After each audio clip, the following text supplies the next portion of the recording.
Hi, good evening, Joe. How are you? Oh, have we got no sound?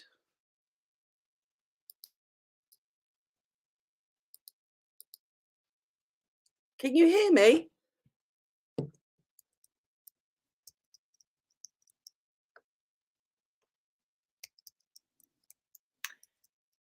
Can you hear me now? I think we're having some technical difficulties. Can you hear me? Yeah, I can now. Hi, good evening. How are you? I can't hear Sally. She's chatting away or mouthing at me. I'm not that good at sign language, but I think we're live on Facebook talking all about the myths of menopause. Where I start, really? Not quite sure, because there's so many of them. The first one I would like to chat about is you can't have HRT if you've got a family history of breast cancer. And that's not really true. I think what's really important is let's go through the slides that we've got available that Sally has produced. And poor old Sally, I can't see her. She's smiling at me, but she's not actually talking. Can you hear me now? So no. So if we let's do the first slide, we can have a few chats on that and we can go from there. So the menopause can happen to anyone. The menopause on average starts at 51, but the perimenopause can start up to 10 years before that. So that means that you could start your symptoms of the menopause for 10 years before that at 41. And if you remember that 1 in 100 women of 40 will be menopausal. So that means that if we look back at the ages of women, you could say that 1 in 130-year-olds are actually perimenopausal, and 1 in 10,000 are menopausal or starting their perimenopause. So you're never too young for menopause. And in actual fact, I thought if we'd have done this talk 2 weeks ago, I would have said that the youngest you can be for menopause, or youngest I'd seen, was 17, but it isn't. I saw somebody at 15 only 2 weeks ago.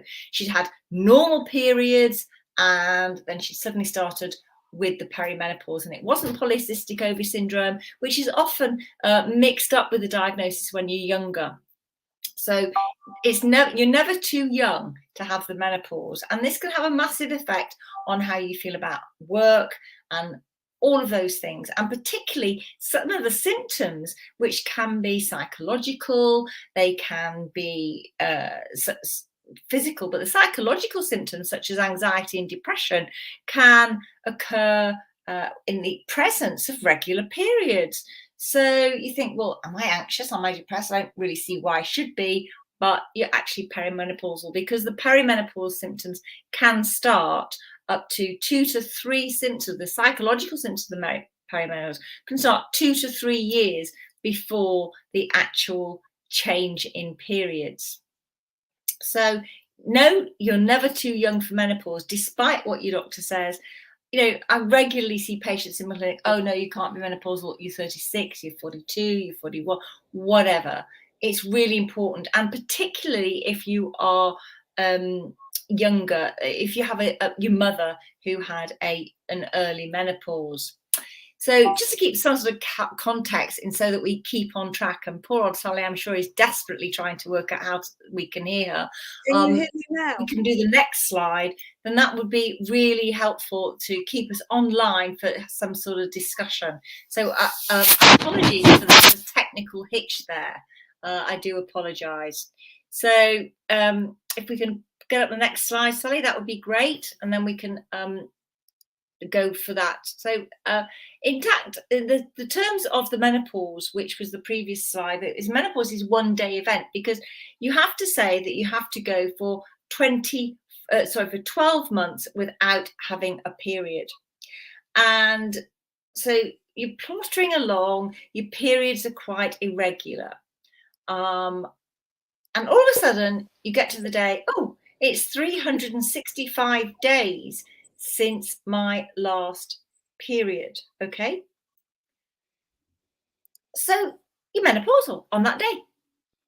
But guess what happens? The next day, you are post-menopausal. So in actual fact, the menopause only lasts for 24 hours.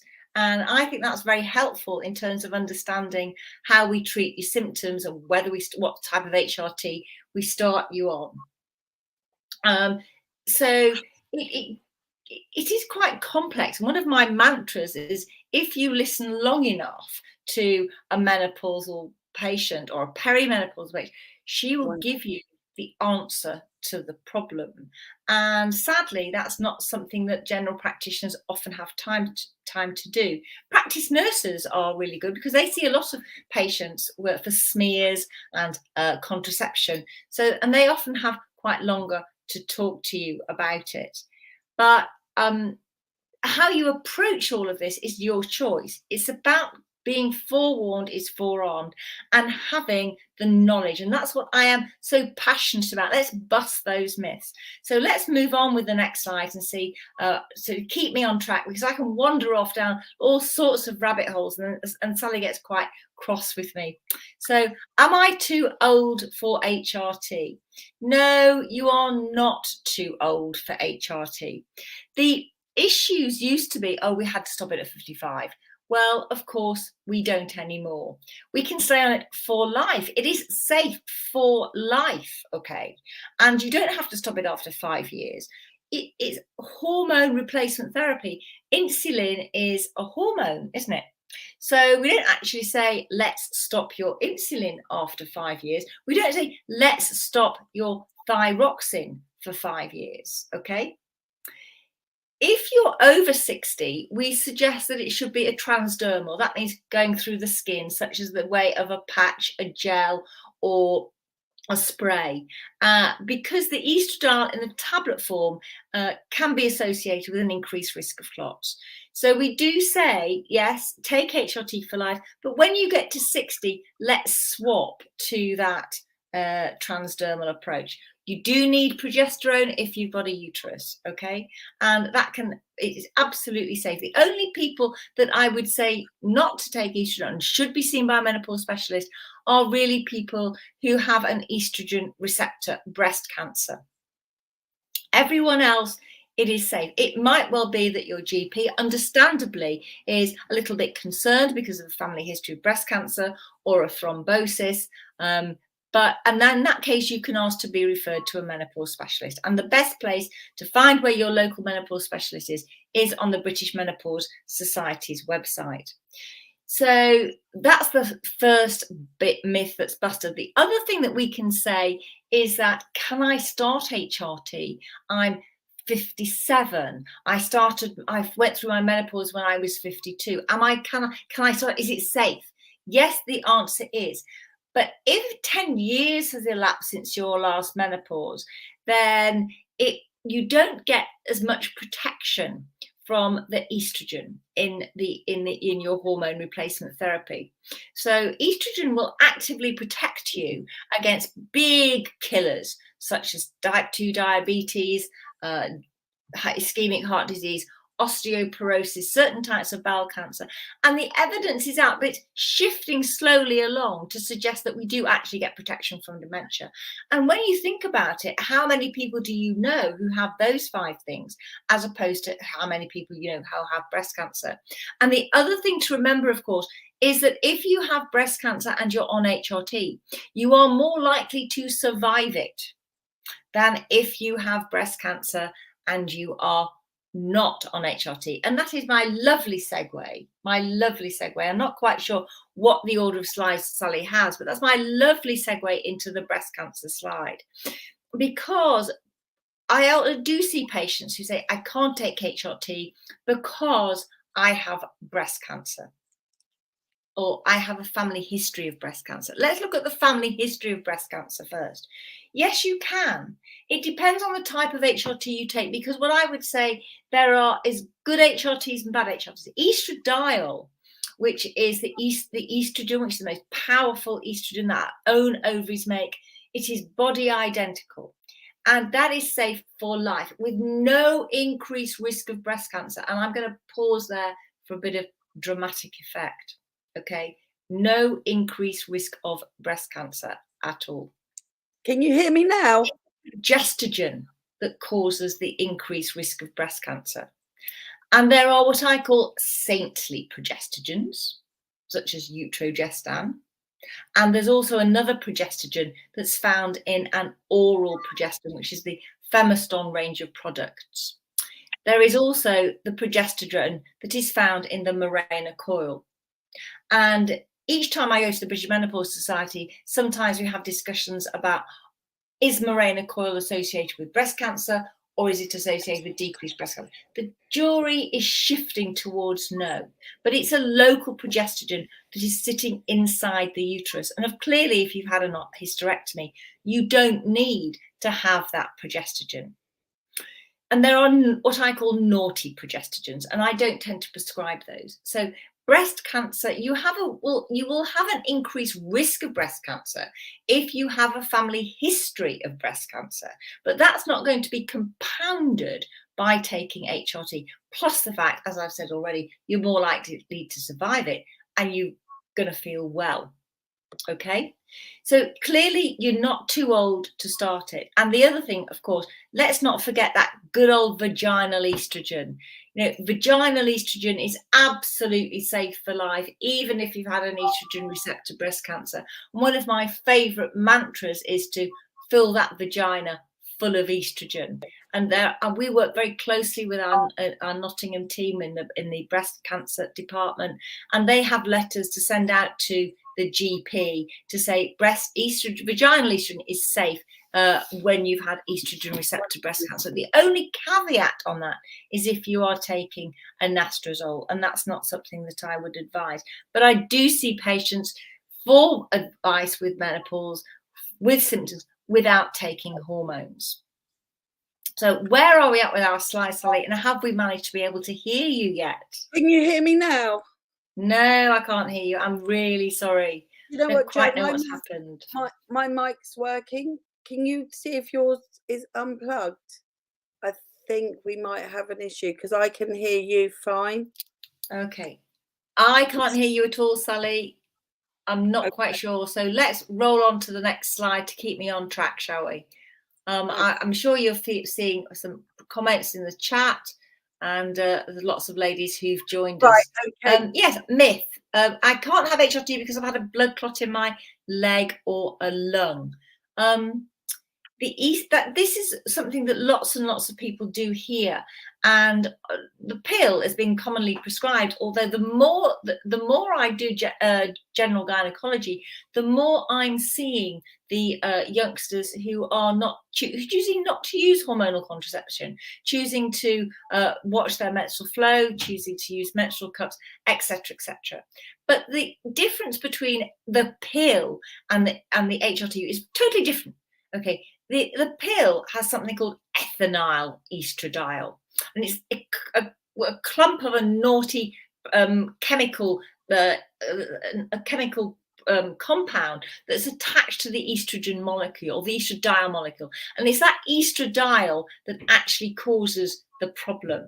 But in HRT we have estradiol, and that does not cause all the problems that are associated. So clots and migraines, these are all no problem when you take HRT. So we've busted that myth. So we can move on to the next one. So HRT is not suitable for vegans. Well, it is, okay.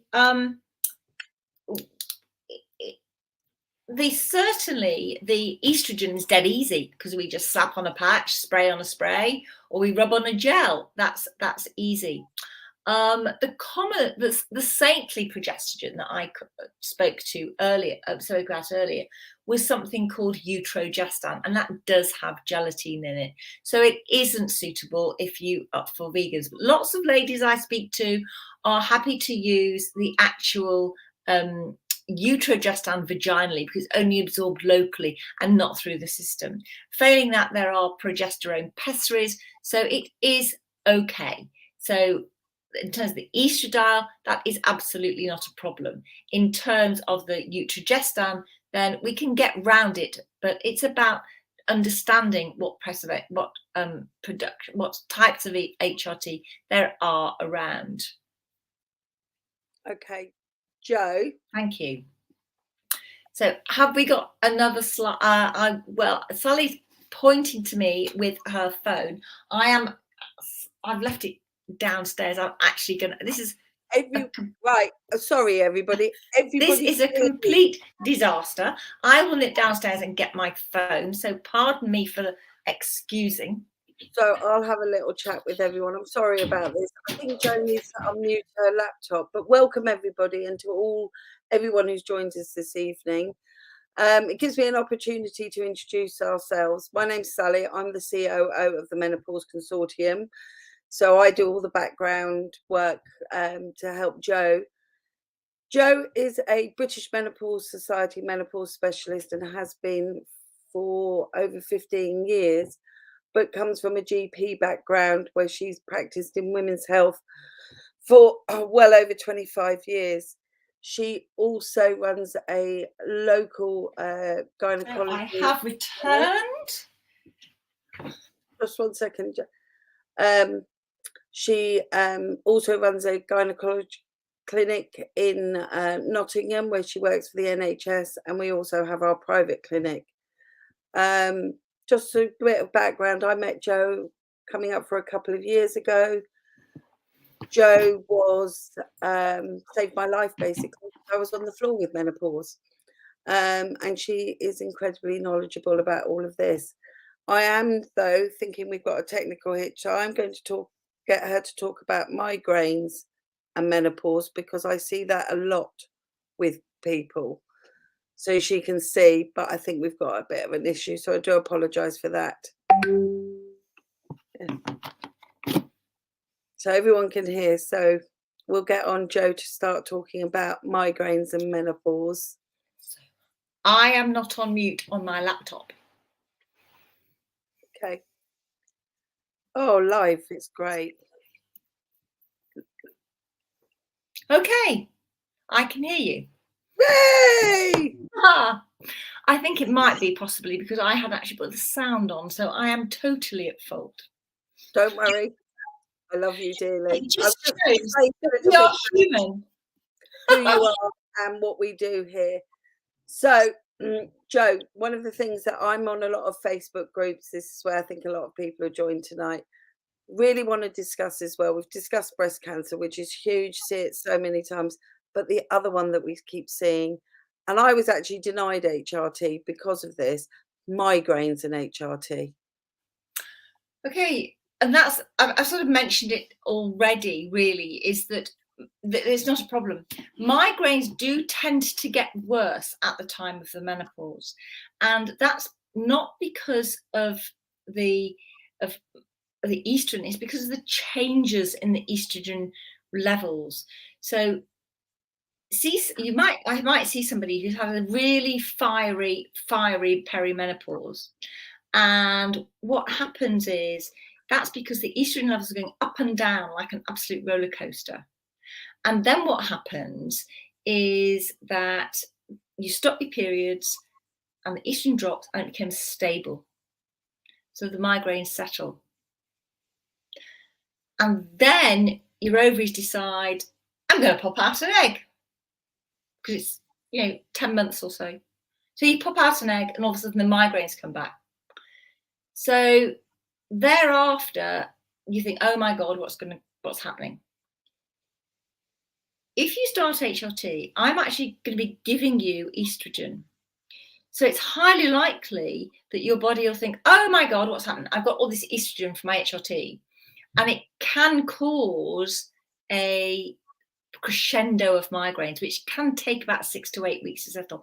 So what I tend to do, it depends on the patients, to be honest.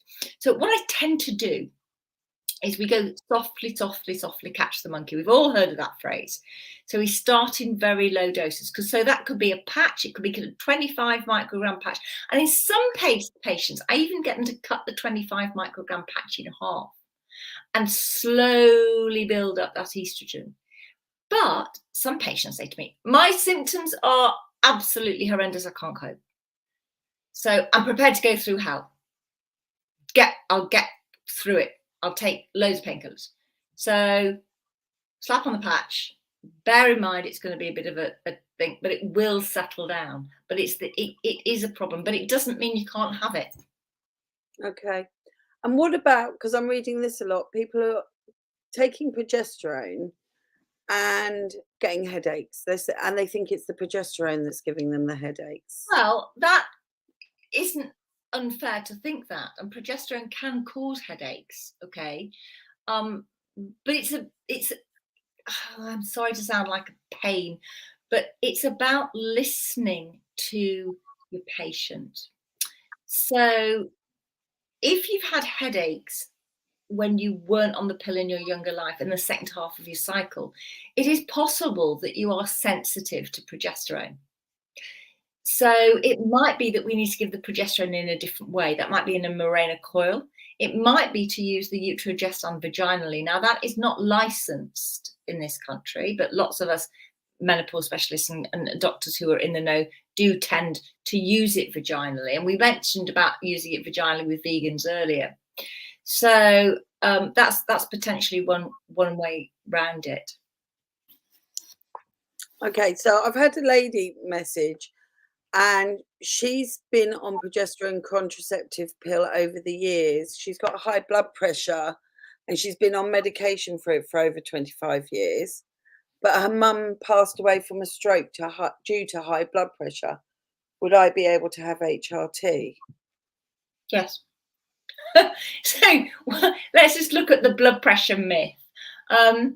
If you've got anxiety, depression, sweats, flushes, insomnia, getting up at night to have a wee, mood swings, tearfulness, dry hair, dry skin, dry vagina, you're likely to have high blood pressure because of all those symptoms. So high blood pressure doesn't mean you can't start HRT. High blood pressure does mean you need to have it treated. But you might find if you start your HRT, you get less anxious and you feel better. So your blood pressure drops a bit anyway. Okay. Well, I can actually vouch for that, because coming up for 2 years ago, my blood pressure was sky high, absolutely ridiculous. And they put me on blood pressure, but my anxiety was just horrific. And when I started the HRT, within a month, 2 months, I didn't need the blood pressure medication. My blood pressure had What a come down. surprise.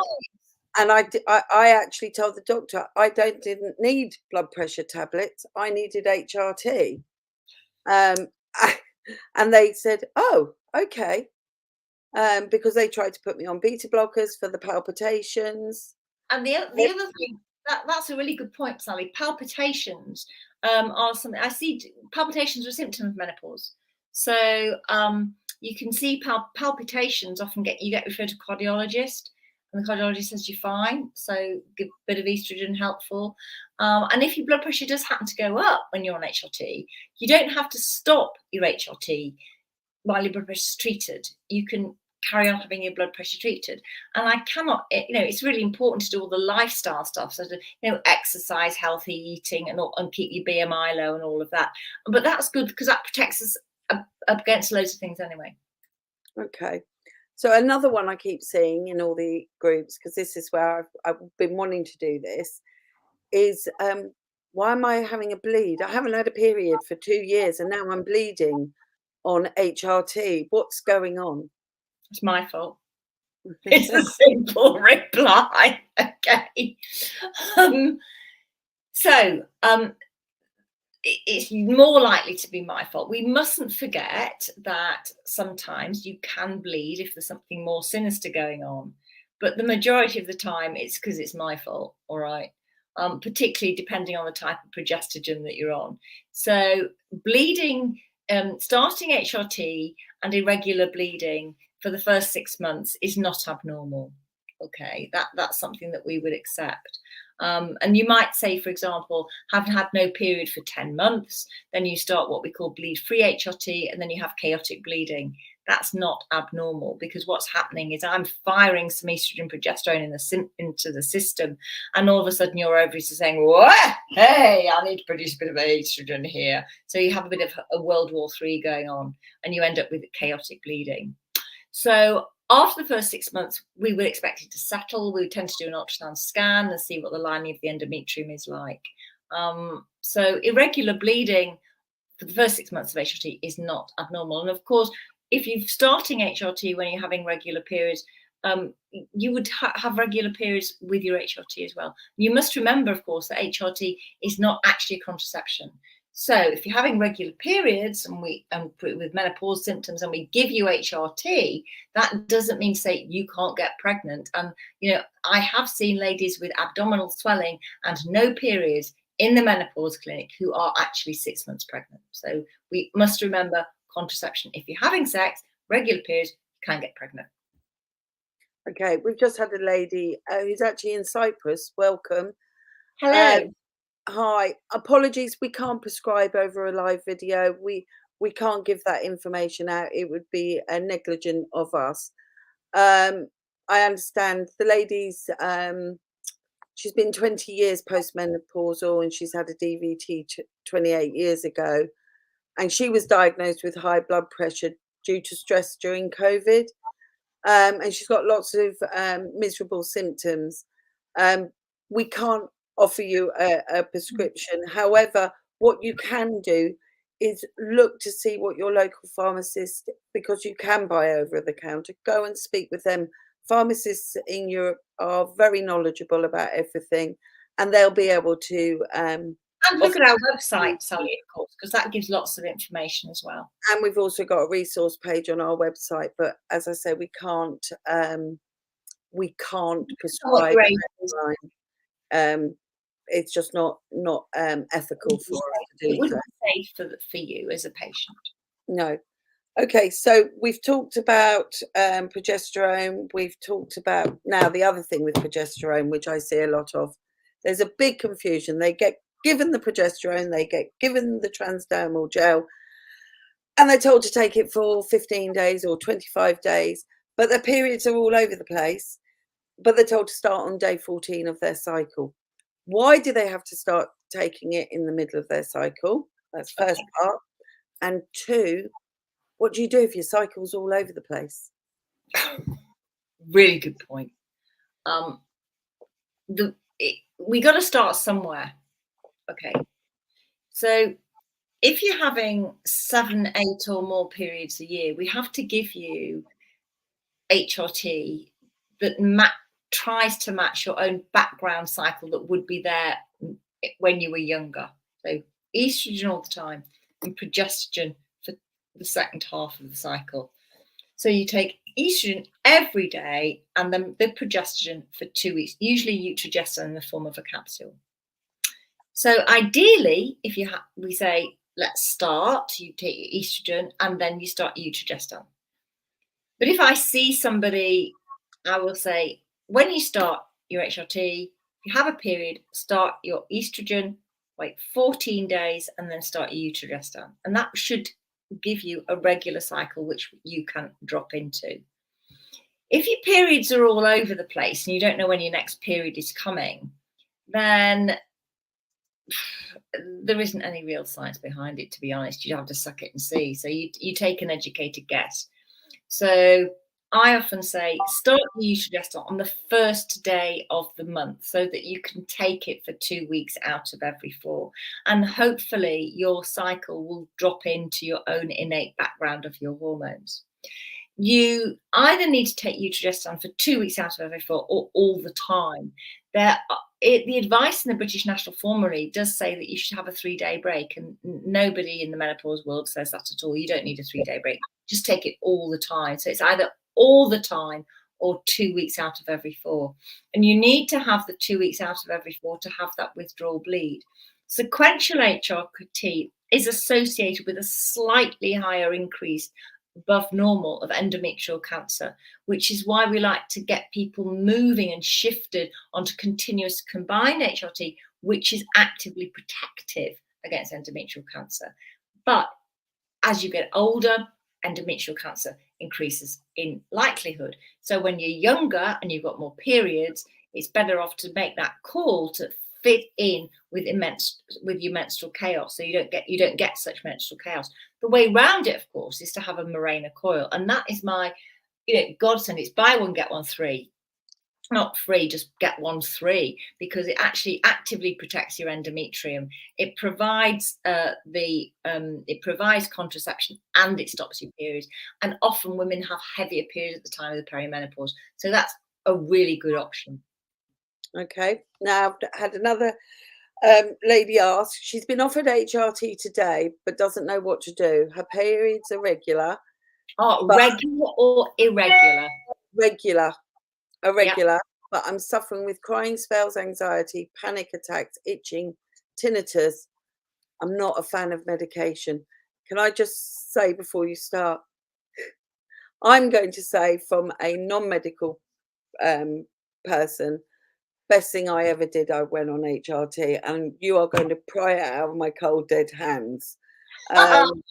It's just I'm never coming off it because it really changed my life. But I would say that, from my point of view, it's not a medication. And I think that's what we need to sort of bust.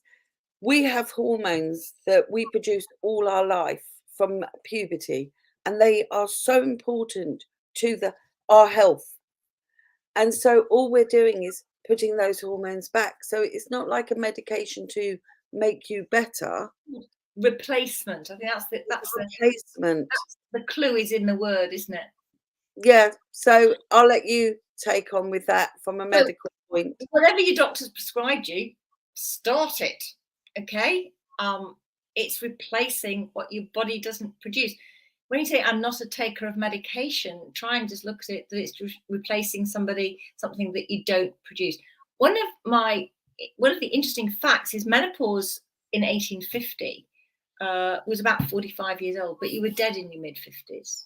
So nobody really realised what the impact of going up for a long time without HRT was.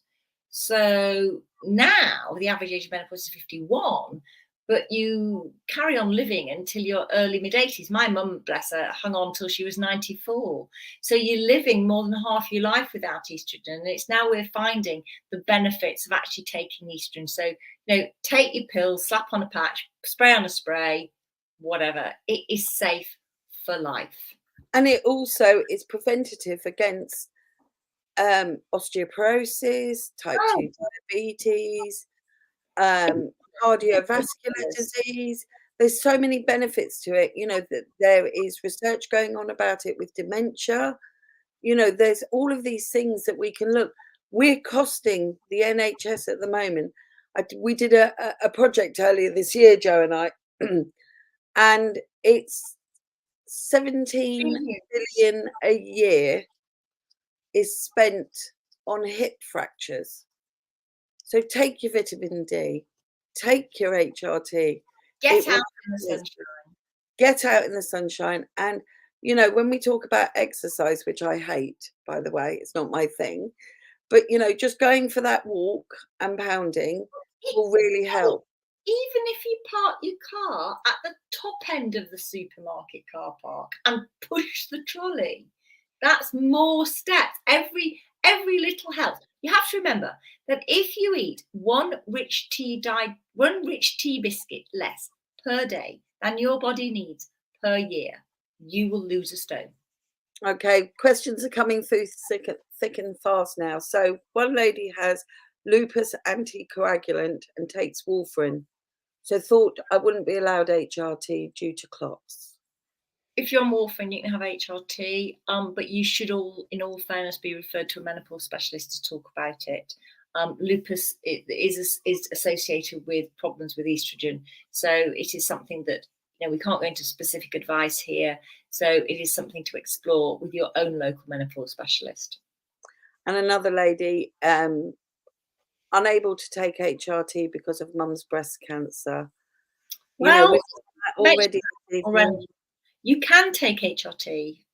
There's a really good thing that I get patients to have a look at called the breast cancer risk assessment tool. And I go through that with patients. So transdermal estrogen and utrogestan has no risk of breast cancer. You have an increased risk of breast cancer because of mum's breast cancer. But, it's safe for life in that formulation. Right, okay. So another lady, she's not had a period for 6 months. It's again coming down to GP education. The GP saying you can't have it until HRT till you've not had a period for a year. Well, that's not true. Well, without wishing to be pedantic, you might not have had a period for 6 months because you're pregnant. So, and I wouldn't advise HRT if you're pregnant. So if you've not had a period for 6 months and you've got symptoms of the menopause, then yes, of course you can have HRT. Yeah. Another one, perimenopausal, currently on estrogen and utrogestan. How long can I stay on this for, please? I've already said it. Life. Stay on it for life. Do not it. No, get a prescription in advance. Put in your coffin in case you get lost on the way. Yes. Yeah. As I say, cold dead hands, you'll pry it out of me. So another lady has an increased risk of breast cancer, but not through family genetics. Receiving mantle radiotherapy for Hodgkin's lymphoma when she was 19, but it's now 54 and no periods for 2 years. Do I need to see a specialist to discuss starting HRT rather than a general GP appointment? I think, in all fairness, there are lots of GPs that are very, very knowledgeable, and it's worth finding out if there is a menopause specialist within the practice. It might be a nurse, it might be a doctor. But it sounds to me as though it would be worth finding out where your local menopause specialist is. And you can do that at the British Menopause Society's website, where there is a list of accredited menopause specialists. Many menopause specialists, and myself included, will see patients with Zoom appointments. So even though I'm actually living in Nottingham, I have Zoom appointments with patients in Glasgow and Devon and wherever. It's about it. You can go and choose who you see. And, it's just a case of just looking on the website. Okay. The last thing I want to talk about tonight is everyone's been going on about it for months and months and months. Testosterone. Oh, sorry, we could be here for the next hour. Why did you say that the last few minutes? I know. But I just want, because I see so many people, there's been a saying going out there that we lose 3 hormones and we replace them with 2. And what's the point? The Holy Trinity. I've decided I'm going to call it the Holy Trinity, according to Davina.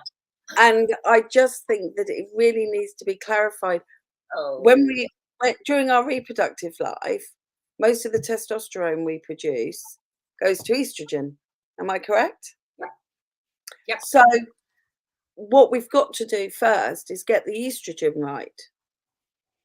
Putting it in really, I think the first thing I would say that there has been a lot of publicity, predominantly led by Davina, and I applaud everything that she has done because she has brought menopause to the fore and she's enabled people to talk about it in a way that we weren't previously able to talk about it. And that's absolutely fantastic. But the problem is we've now ended up with what I call the Holy Trinity: estrogen, progesterone, and testosterone. Officially, you don't need progesterone unless you have a uterus. The reason that you have progesterone is to protect the lining of your uterus. And you don't necessarily need testosterone. And I'm a British menopause specialist, but I'm also a member of the Institute of Psychosexual Medicine. So there's a lot more to testosterone and libido than we think there is, okay? So putting it in really simple terms, or the first likelihood is, if you've got a dry vagina that is really sore and it doesn't want anything there, it sends a message to the brain, and it says, don't take the testosterone out the bloodstream and send it down here because I can't cope. So if I fill that vagina full of estrogen, the vagina becomes a happier bunny, and it's far more happy to have sex. So it sends a message back to the brain and say, I feel happier now, and the libido gets switched on. But it's so complex, and I passionately believe that we must treat the estrogen deficient symptoms first. And once we've done that, we must see if there are any psychosexual problems which are related to the loss of libido, because we know that there are many women that have high levels of libido but no sex drive, and women that have low levels of testosterone have fantastic sex. So really, it's complex, and it's at the individual. It's talking to the individual woman. There's 2 books, Sally, that you know that I wax on about. One is Me and My Menopausal Vagina, which is bright yellow, as is and it's by Jane Lewis, I think, and it's bright yellow with a pink lollipop on, and it's 170 odd pages, and it's a really good read. And the other book, I'm not quite sure if I can reach it to hand. No, it's on my bookcase. Oh, wait a minute. How am I to find it? Yes, here it is.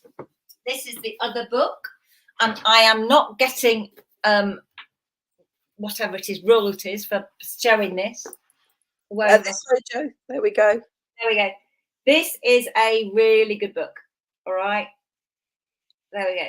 And you can find all of these on our website. If you go to our resource pages, there are videos that Jo has done, and links to other websites, and also all the books that Jo recommends that you read.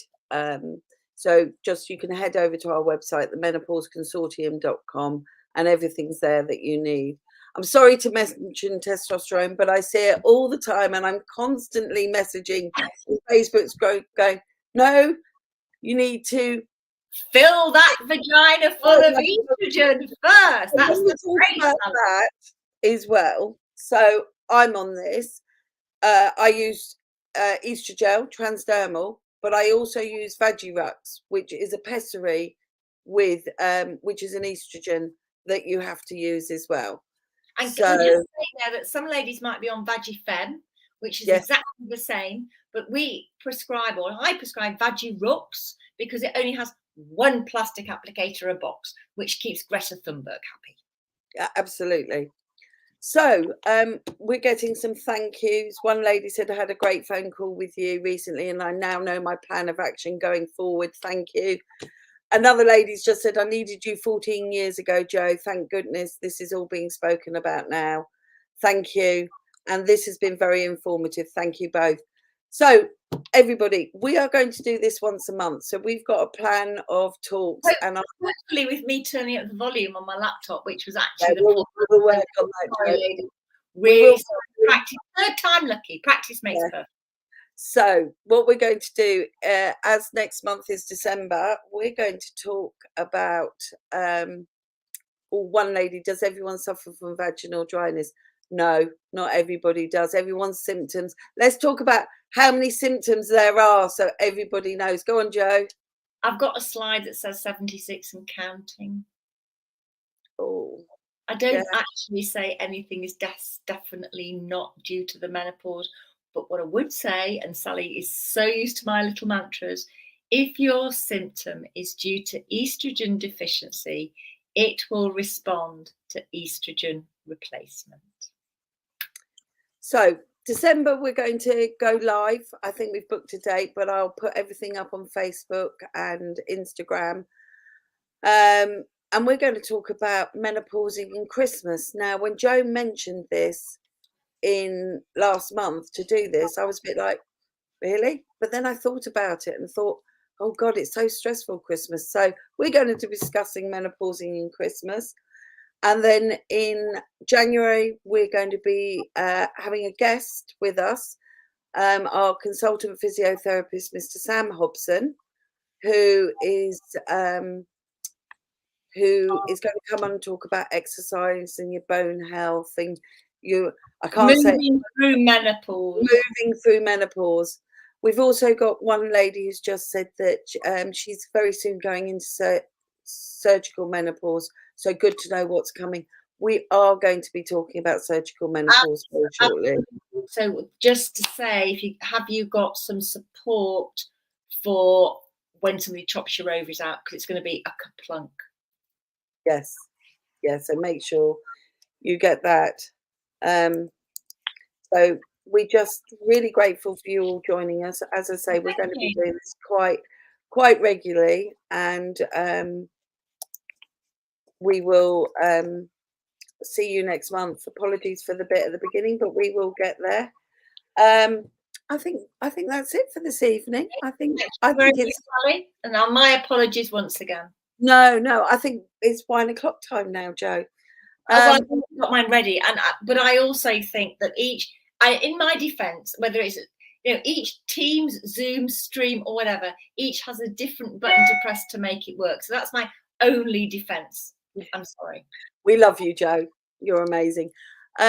Hope you all found tonight interesting and have gone away with some more information. I do keep saying it. Please do go to our website. There are videos on there. We've got everything that you need. And we're here to make the menopause easier for you all. Have a good evening, everyone. Bye.